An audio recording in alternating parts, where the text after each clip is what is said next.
Então, aos irmãos e amados, eu quero compartilhar a palavra do Senhor no Evangelho de Lucas, dando assim a abertura da nossa série de fevereiro, identificando a pessoa de Jesus. Evangelho de Lucas, capítulo 2, do verso de número 8 ao verso de número 21. E eu peço à igreja que acompanhe a leitura do texto bíblico. Evangelho de Lucas, no seu capítulo de número 2, do verso 8 ao verso de número 21. E assim nos diz a palavra do Senhor. Havia naquela mesma região pastores que viviam nos campos e guardavam os seus rebanhos durante as vigílias da noite. E um anjo do Senhor desceu aonde eles estavam, e a glória do Senhor brilhou ao redor deles. E ficaram tomados de grande temor. O anjo, porém, lhes disse: não tenham medo, estou aqui para lhe trazer boa nova de grande alegria, que será para todo o povo. É que hoje, na cidade de Davi, lhes nasceu o Salvador, que é Cristo, o Senhor. E isto servirá a vocês de sinal: vocês encontrarão uma criança envolta em umas faixas e deitada em manjedoura. E de repente apareceu com o anjo uma multidão do exército celestial, louvando a Deus e dizendo: glória a Deus nas maiores alturas e paz na terra entre os homens a quem Ele quer bem. Quando os anjos se afastaram deles e voltaram para o céu, os pastores disseram uns aos outros: vamos a Belém e vejamos os acontecimentos que o Senhor nos deu a conhecer. Foram depressa e encontraram Maria e José e a criança deitada na manjedoura. E vendo isso, divulgaram o que lhes tinha sido dito a respeito deste menino. Todos os que ouviram se admiraram das coisas relatadas pelos pastores. Maria, porém, guardava todas essas palavras, meditando-as no coração. E os pastores voltaram glorificando e louvando a Deus por tudo o que tinham ouvido e visto, como lhe tinha sido anunciado. E ao se completarem 8 dias, quando o menino foi circuncidado, deram-lhe o nome de Jesus. Este nome tinha sido dado pelo anjo antes de o menino ser concebido. Meus amados, gostaria de abrir esse sermão levantando a seguinte pergunta: o que você espera ao encontrar Jesus? O que você espera ao encontrar Jesus? Pastor, por que o senhor está me perguntando sobre isso? Porque essa semana, lendo o noticiário, pesquisando um pouco sobre os seguidores de Jesus, eu percebi um dado na Folha de São Paulo, que no ano passado houve um crescimento absurdo de templos evangélicos no Brasil. O número de igrejas evangélicas que cresceram no Brasil foi assustador. Vendo o crescimento em massa da nação, vendo o crescimento em massa da população e, paralelo a isso, o crescimento de templos evangélicos. Veja, eu estou falando do crescimento do cristianismo ou de seguidores de Jesus. Eu estou falando de crescimento de templos evangélicos. E é muito interessante pensar que, diante dessa amplitude do crescimento de templos evangélicos, nós associamos a ideia de que muitas pessoas também estão crescendo na fé de Cristo. Mas quando paro para analisar a realidade e ver, eu percebo impactos tão pequenos, tão irrelevantes, tão insignificantes diante daquilo que a Bíblia nos propõe como palavra de salvação. Além disso, eu percebo também que o nível de relevância da igreja evangélica é muito baixo. Olhamos, por exemplo, uma bancada evangélica que pelo menos não me representa. Eu não sei se representa vocês, mas a mim não me representa. Eu olho para um cenário onde muitos se candidatam à política como o pastor tal, a missionária tal, mas se colocando a ideia de que Jesus está no meio disso e fazendo parte desse processo. Mas a grande questão é, qual Jesus está de fato na vida dessas pessoas? E é por isso que eu pergunto, o que você espera ao encontrar Jesus? O que você está buscando em Jesus, por meio da vida de Jesus? Eu gostaria que você pensasse um pouco sobre essa realidade. E não apenas esses que se promovem a partir do nome de Cristo, mas aqueles que também até frequentam igrejas, aqueles que talvez até entregam as suas ofertas, aqueles que também fazem parte da vida comunitária da igreja, participantes da vida da igreja, mas percebo também pessoas vazias em suas vocações, não sabem o porquê estão aqui, não sabem o que estão fazendo aqui, e por fim não sabem o que implica estar aqui e estar, vamos dizer assim, no mundo, em suas vidas, em suas profissões, em seus afazeres. Interessante pensar também que muitos desses estão em uma corrida frenética da vida. Em que sentido, pastor? Talvez numa corrida ideológica, pensando sobre a ideia de correr atrás de um ideal, o ideal da natureza, o ideal político, o ideal financeiro, vários ideais que estão se levantando, o ideal feminista, o ideal machista, o ideal da esquerda, o ideal da direita. São pessoas que estão correndo atrás disso, mas ainda assim fazem parte do nosso meio. O ideal também partidário. O que dizer também, irmãos, do ideal virtual? Olhamos para muitas pessoas e talvez o perfil da pessoa não representa um seguidor de Jesus verdadeiro, mas talvez uma pose, uma cena, um momento talvez de grandeza, muito embora aquilo não representa o dia a dia, resumindo, o arroz com feijão da pessoa. Por fim, irmãos, uma corrida emocional, todo mundo está correndo atrás de felicidade, todo mundo quer ser feliz, todo mundo quer ser próspero, todo mundo quer ganhar, quer conquistar, quer avançar, mas a grande questão é, o que você espera ao encontrar Jesus? Me parece que a nossa geração, ela está remodelando a vida de Jesus e não modelando a sua vida ao caráter de Jesus. Me parece que invertemos a ordem e colocamos para Jesus as nossas prioridades, as nossas compreensões, de modo que os nossos desejos pessoais são que, de certa forma, enquadrados na vida de Jesus e não o inverso, a vontade de Jesus enquadrada em nossa vida. E por conta disso tenho visto muitas pessoas adaptando o ambiente e o tempo como se Jesus ele já não tivesse estabelecido os seus propósitos e os seus meios. E é por isso então que essa série de fevereiro, identificando a vida de Jesus, nos levará a pensar sobre qual Jesus nós estamos buscando, qual Jesus nós queremos encontrar, qual Jesus é o Jesus da Bíblia. Porque, pelo que eu estou percebendo aqui, e me permitam aqui essa palavra, tem muitos Jesus por aí, de múltiplas formas, de múltiplas faces, de muitas ideias. Mas o que me interessa, o que nos interessa é saber qual é o Jesus da palavra de Deus, amém? Amém, queridos? Isso é o que nos interessa. E é por isso então, irmãos, que nós vamos pensar sobre este texto do Evangelho de Lucas, capítulo 2, do verso 8 ao verso 20. E hoje, então, esse texto nos aponta para o cumprimento de uma promessa. Enquanto muitas pessoas estão apontando para promessas de Jesus, baseado nos seus desejos, nas suas ambições, nos seus anseios, a palavra de Deus nos aponta para uma única promessa. O contexto dessa passagem nos fala do nascimento de Jesus. E o texto está inserido no momento aonde o povo de Israel está vivendo a questão do recadastramento de um censo público.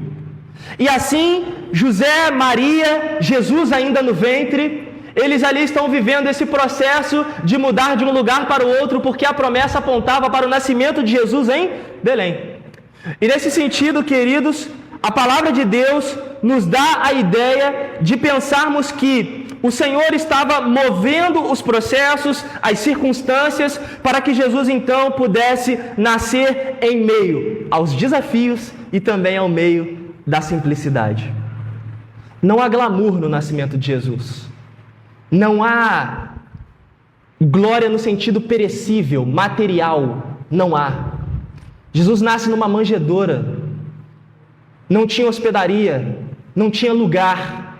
Ele foi para o último lugar, o lugar que era possível para nascer.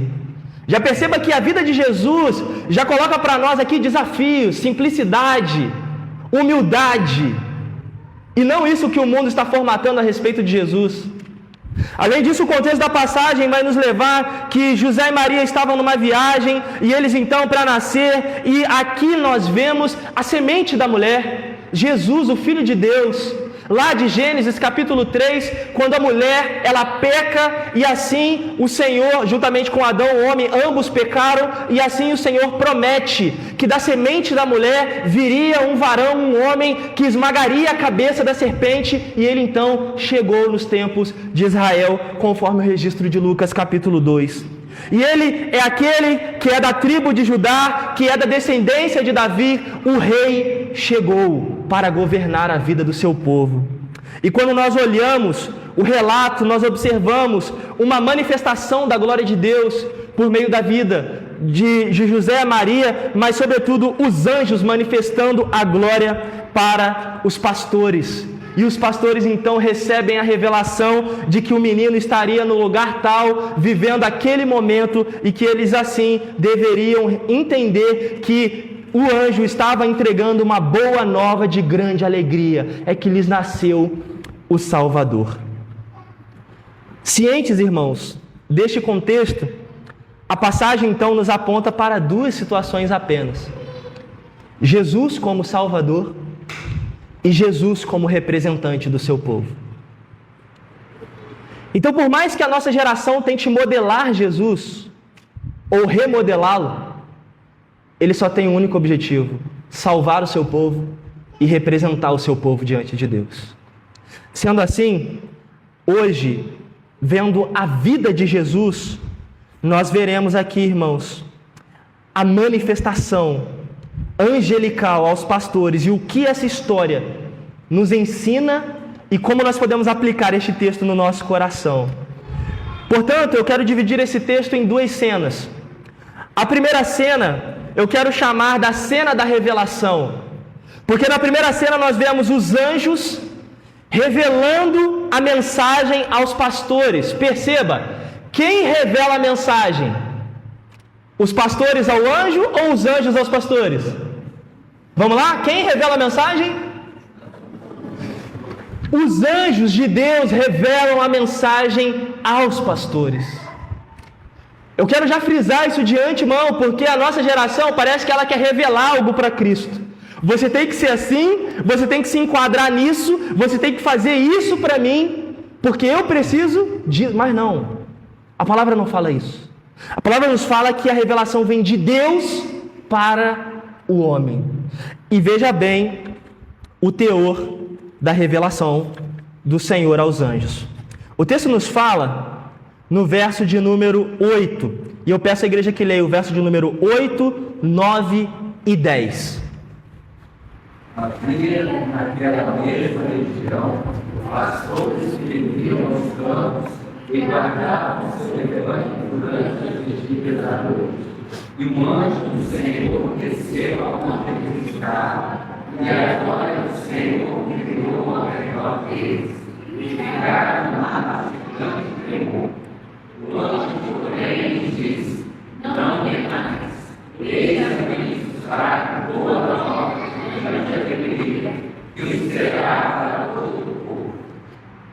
É que hoje, na cidade de Davi, lhes nasceu o Salvador, que é Cristo, o Senhor.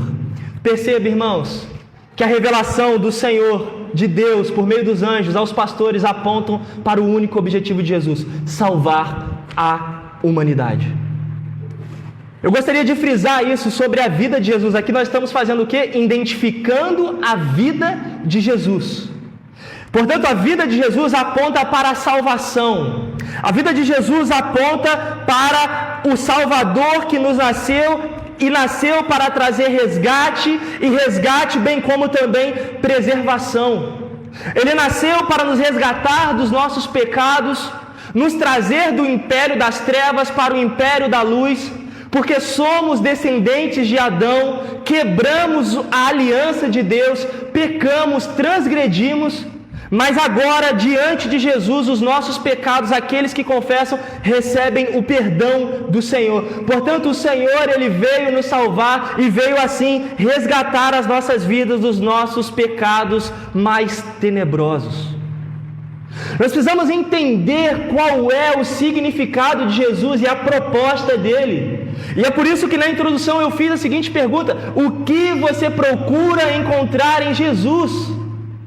Porque muitas pessoas estão buscando outras coisas que não essa que é a principal, a salvação da sua vida, compreendendo a sua natureza, a sua indignidade, os seus pecados, as suas falhas e completamente a sua dependência de Deus. Portanto, o texto vem nos falar que Ele é o nosso Salvador, e o Salvador também que vem nos preservar, ou seja, aquele que, mediante a salvação, que nos limpa dos pecados, é aquele que agora nos dá a condução diante da vida. Ou seja, como Salvador, o Senhor também vem nos preservar, diante do mal do nosso tempo, diante dos desafios da nossa sociedade. Portanto, o propósito bíblico desse representante divino que é Cristo, nos aponta para um ungido. Lembra que nós, no mês passado, aqui aprendemos sobre Isaías capítulo 40, e o Senhor é aquele que fala por meio do profeta, e por meio do profeta ele diz que vai enviar uma pessoa. Quem é essa pessoa no cumprimento do Novo Testamento? Jesus. Ele é o Messias, Ele é o guerreiro, Ele é o Rei, Ele é o Salvador, ungido de Deus para nos representar ao longo dessa vida. Portanto, aqui, quando nós pensamos como Cristo, como nosso representante, nós temos que pensar em Cristo de três maneiras, pensando em três características de Jesus. A primeira, Cristo como profeta do seu povo. Como representante do povo, Cristo, então, Ele vai proferir as palavras. Lembra do profeta Isaías? O que ele estava anunciando para o povo de Israel? A salvação, a necessidade de perdão, de reconciliação com Deus. Então, Cristo é aquele que ministra isso ao nosso coração. Em segundo lugar, Cristo, Ele é o sacerdote. Ele é aquele que apresenta o sacrifício vivo perante Deus, porque nós não teríamos capacidade de nos apresentar diante de Deus, até porque, se fôssemos pegar aqui a analogia do cordeiro, seríamos completamente imperfeitos. Não teria condições de nos entregarmos, nos apresentarmos diante de Deus como cordeiro perfeito, impossível, por conta dos nossos pecados. Então Ele é o sacerdote e nos representa como cordeiro e também como aquele que leva o próprio cordeiro, pagando ali a dívida pelos nossos pecados. Por último, Cristo como Rei. Chamamos isso do tríplice ofício de Cristo: profeta, sacerdote e Rei. Como Rei, então, Ele é aquele que governa as nossas vidas. Somente aqueles que têm a salvação. Perceba que a palavra do Senhor nos encoraja, aplicando o texto à vida da igreja, a observarmos o Senhor Jesus bíblico para desfrutar a boa nova de grande alegria. Hoje eu quero te fazer um convite. O convite de observar e não apenas observar, mas viver o Jesus bíblico. Viver o Jesus que nos traz essa grande e boa nova de salvação, de alegria. E é muito interessante, irmãos, pensarmos que Jesus, Ele está manifestando a sua salvação, a sua glória, a sua alegria, mas existe também a nossa manifestação. E qual é essa, pastor? A manifestação do ego, que o tempo todo colide com a manifestação da glória de Deus. Então nós precisamos aqui hoje entender quem está governando a nossa vida como Rei: o Senhor Jesus ou nós mesmos. Nós precisamos fazer essa reflexão e aplicar isso ao nosso coração, porque a manifestação do nosso ego, irmãos, não fará com que a palavra de Deus chegue ao nosso coração, Cristo como profeta. Ela também não encontrará suficiência no sacrifício de Cristo na cruz, porque eu sou autossuficiente. eu não tenho pecado. Ou se tenho pecado, quem nunca pecou? Sou muito bom, pratico boas obras, sou perfeito, não preciso de sacerdote. Se a manifestação do nosso ego também continuar aflorada e vibrante em nossas vidas, para que um rei que me governa? Eu tenho o meu próprio governo, eu dirijo os meus caminhos, eu tomo as minhas decisões. Mas quando nós olhamos para a manifestação da salvação de Jesus, nós encontramos propósito de vida. Nós encontramos propósito para caminharmos com alegria, com salvação, como crentes transformados, lavados e remidos no Cordeiro.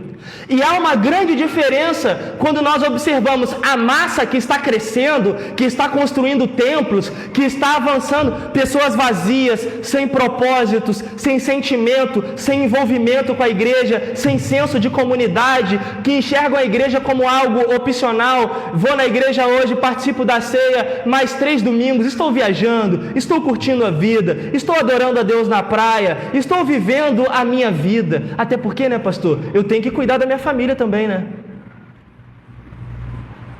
Nós precisamos, irmãos, modelar o nosso caráter à semelhança de Jesus. Ou é a manifestação da minha glória pessoal, ou é a manifestação do Salvador em minha vida.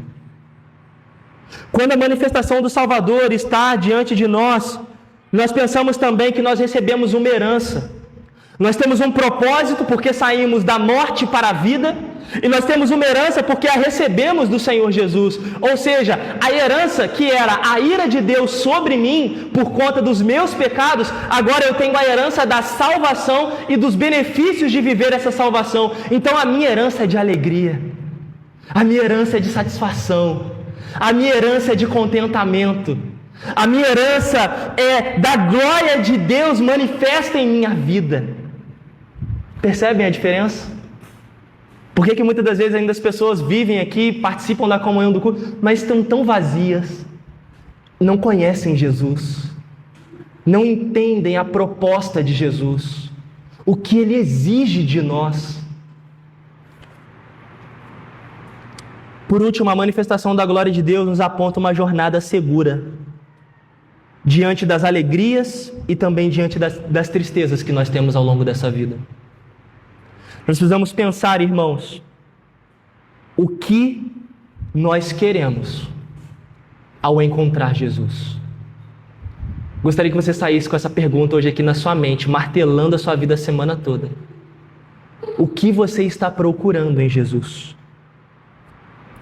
Espero que você esteja procurando um profeta que revele a palavra da salvação ao seu coração. Eu espero que você esteja procurando um sacerdote que nos trouxe a salvação e fez essa salvação uma realidade em nossas vidas. Eu espero que você esteja à procura do governo de Deus e não do seu governo, e não do governo dos outros também. Esse é o primeiro ponto, essa é a primeira cena. A primeira cena revela o propósito de Deus para o seu povo. Amém, irmãos? Amém. Seguindo, a palavra de Deus nos diz, verso de número 13 e 14, e de repente apareceu com o anjo uma multidão do exército celestial louvando a Deus e dizendo: glória a Deus nas maiores alturas, paz na terra entre os homens a quem Ele quer bem. Perceba, a quem Ele quer bem, a quem Ele quer bem, parte dele para nós. Nós temos que ver aqui a alegria e o júbilo celestial ao ver que o Salvador nasceu, chegou, trazendo boa nova de alegria. O texto ainda nos diz mais. E agora, caminhando para a cena de número 2, a palavra do Senhor vem aos pastores, os pastores a recebem na cena de número 1, compreendem e diante daquela mensagem de alegria, de salvação, de grande temor também, como diz o texto no verso de número 9, que eles ficaram tomados de grande temor. Eles agora, na segunda cena, Eles começam um movimento de ação. Eles de fato vão verificar o que os anjos falaram, o que os anjos entregaram a eles. E perceba que eu quero chamar essa cena de as reações dos pastores após a revelação. Veja que ao receber a boa nova de grande alegria, eles não ficam assim, legal, muito bacana, nossa, interessante. Domingo que vem, quem sabe, anjo do Senhor. Não. A Bíblia vai nos dizer, no verso de número 15, que quando os anjos se afastaram deles e voltaram para o céu, os pastores disseram uns aos outros, igreja. Vamos lá de novo? Vamos.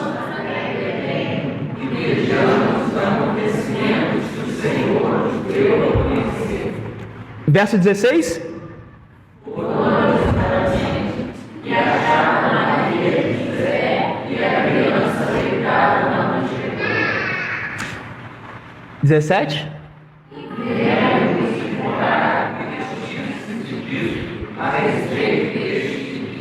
Irmãos, percebam, o Evangelho é uma chamada ativa, não passiva.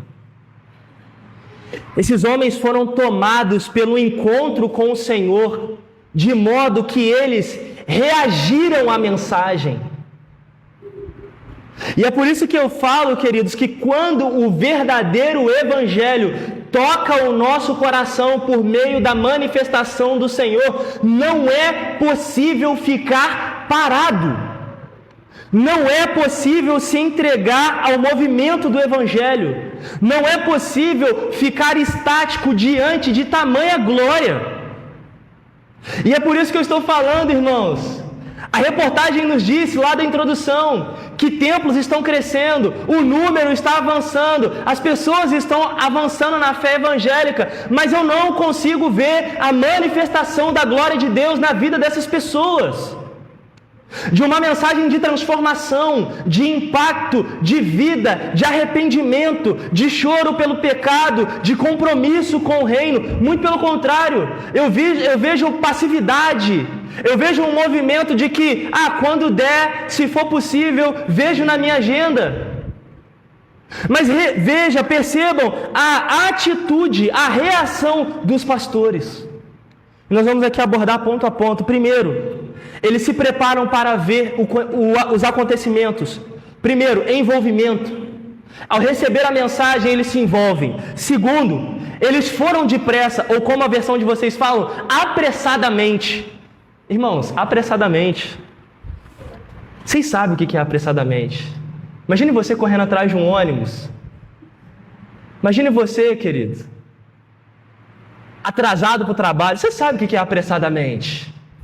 Você sabe o compromisso que você tem.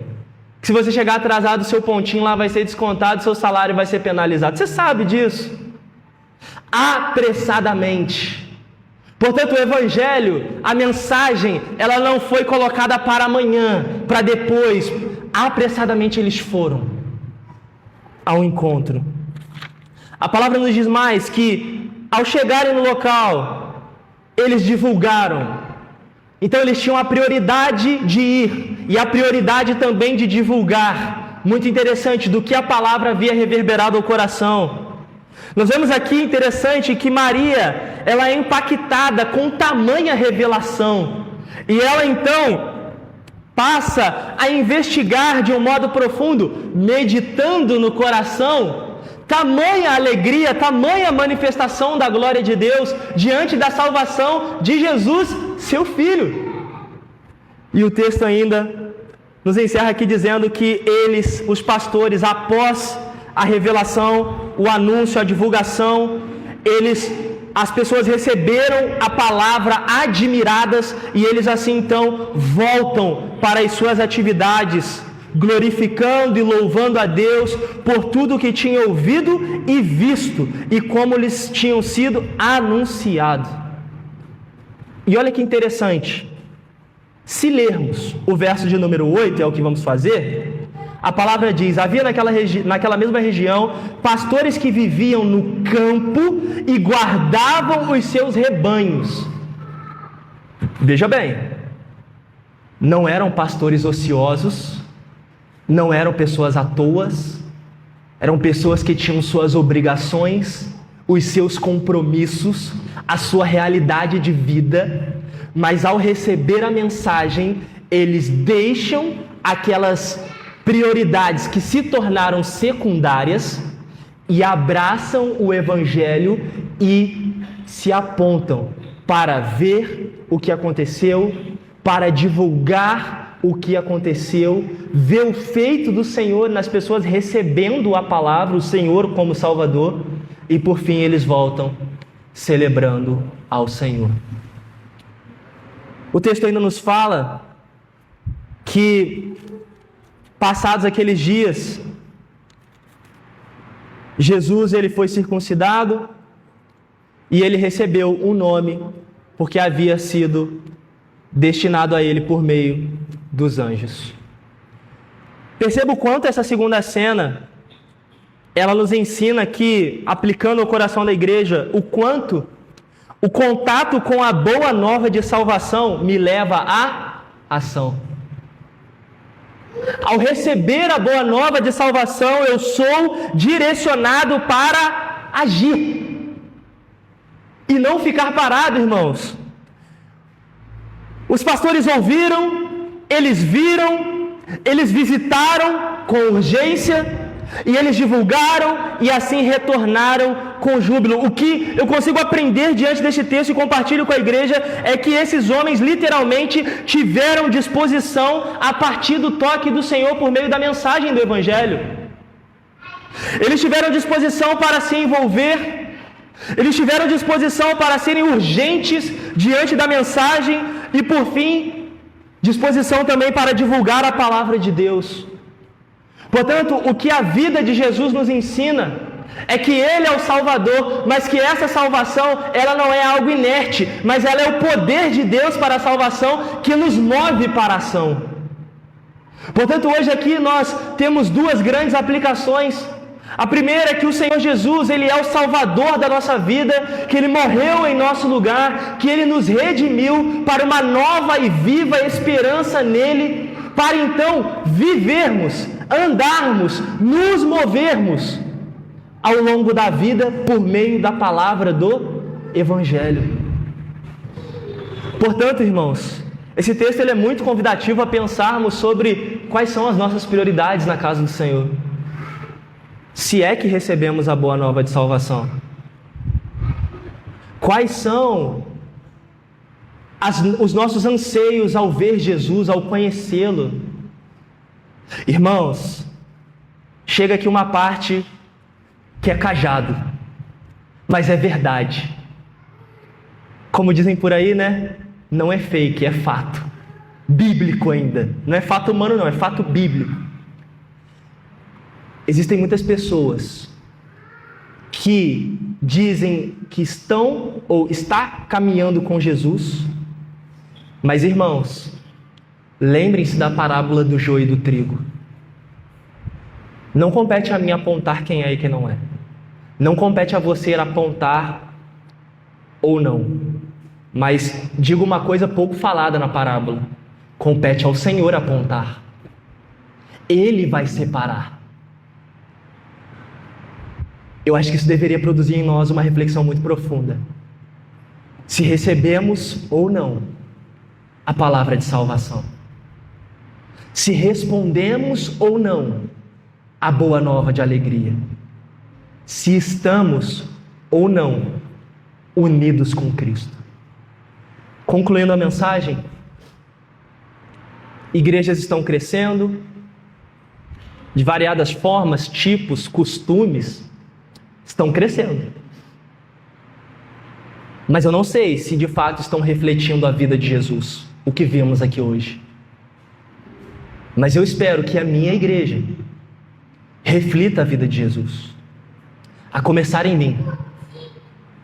Eu espero que a nossa comunidade Seja uma comunidade que recebeu a boa nova de grande alegria.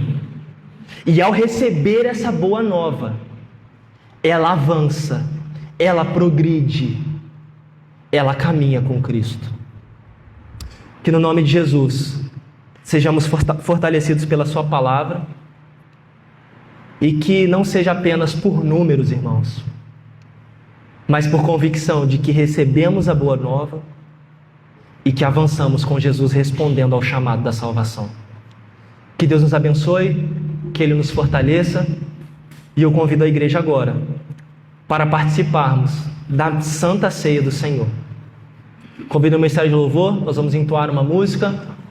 Peço a você que curve a sua cabeça, ore, cante, louve, e que no nome de Jesus essa canção também possa falar o seu coração, ecoando assim a mensagem que foi pregada ao coração da igreja.